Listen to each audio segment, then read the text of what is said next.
thank the government, Your Excellency, because 2016, government allocated 704 million.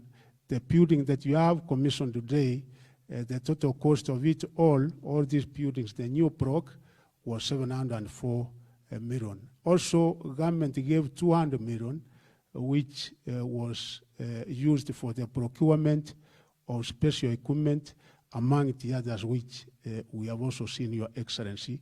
And moving forward, we also thank your government because an allocation of about 100 million has been done this financial year, which will be for the purpose of putting up a parental empowerment center, of which we were able to inform you the purpose of that center.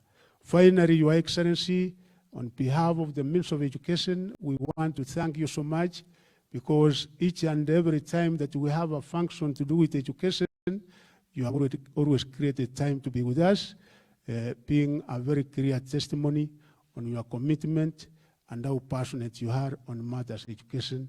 Your Excellency, we thank you because for 1 year, we have had 56,000 teachers. For 1 year, we have had something that Kenyans never thought we would have, Open University of Kenya, and so many other achievements that we have been able to achieve in this 1 year.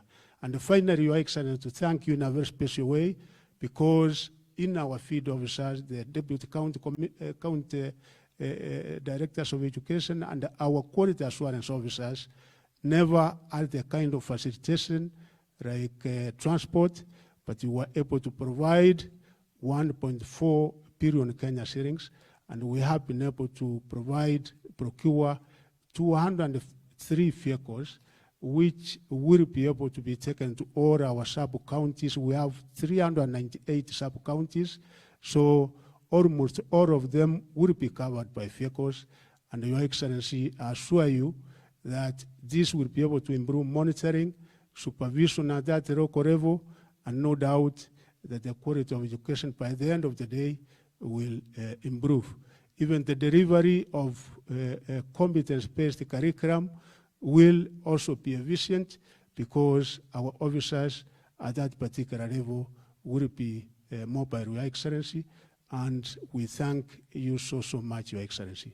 With those remarks, it is now my humble duty to welcome His Excellency, the President of the Republic of Kenya, to address all of us. Welcome, Your Excellency.